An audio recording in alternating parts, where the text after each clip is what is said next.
We do, actually. Yeah. Our track, Another Way to Die, this new single from the new record, went to #1 at the active rock format in only 4 weeks' time. It's our fastest climbing single we've ever released. So we are getting, quite a lot of radio play in regular America. Yeah. It's unfortunate that there isn't enough of a voice of rock on radio out here. I think that because the East Coast in general is one of our strongest constituencies as far as our fan base is concerned. New York shows have always been strong. Boston shows have always been strong. This whole area is just very big for us. So it's surprising to me that I guess the corporate bigwigs aren't sensitive enough to their constituents and the demographic that exists here, and that there isn't something that can also serve them as well.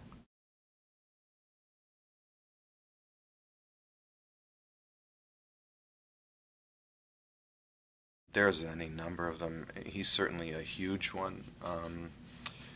Bruce Dickinson, Jeff Tate, Ronnie James Dio, Ozzy Osbourne, Phil Anselmo, Jonathan Davis from Korn, um, Rob Halford, big time. Anyone that really fuses a good amount of harmony, a good amount of melody with their ferocity. I'm a big fan of. I'm a big fan of showmen and frontmen and guys who really take it to the next level. And yeah, Maynard is one of the most distinctive and most powerful rock voices of our generation, and he's a tremendous source of influence. Mike Patton would be another one of those people.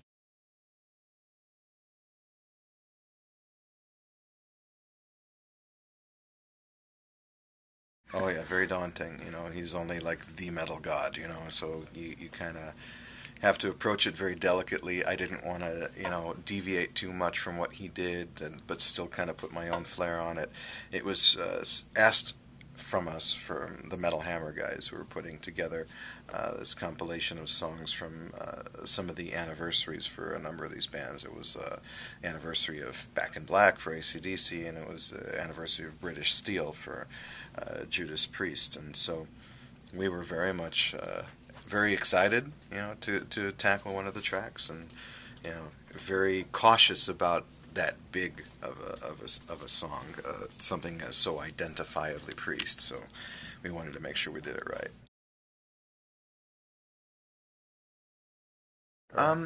I don't play any instruments well,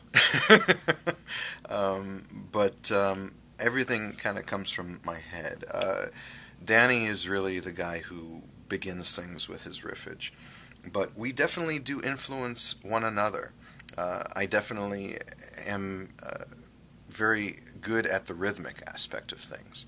I can suggest alternate rhythms to him. I can suggest occasional alternate melodic variations to maybe help complement things, and he does the same thing, vice versa. We really affect one another.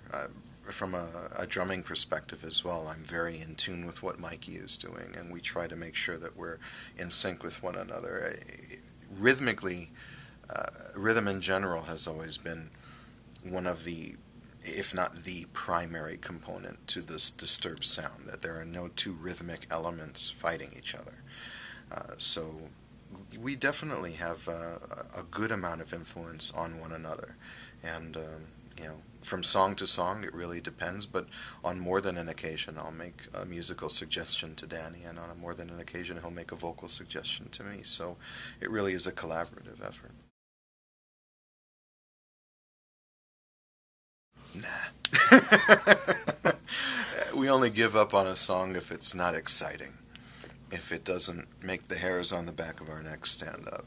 For a song from Disturbed to sound like a Disturbed song is okay. I know that we've often been critiqued of saying that we have like ACDC-itis or something like that, and I don't really hear that as much. I mean, not everything is 4/4 in this band, not everything is sticking within the same stylistic parameter. Especially with this record, I think that we've gone in a number of new directions, and it shows a new added level of complexity and maturation that wasn't as apparent on previous records. So, but on the other side of things, I don't think there's anything wrong with something sounding like us. I think we need to stay true to what the band is supposed to sound like. And we don't really have a desire to deviate too much from that, to be perfectly honest. We enjoy rhythmic, powerful, melodic, guitar-driven metal and rock. That's what we enjoy playing. That's what we enjoy writing. Every once in a while we will go in a different direction, whether it's the instrumental intro to Asylum, which is called Remnants, or whether it's the instrumental and more laid-back setup to Another Way to Die.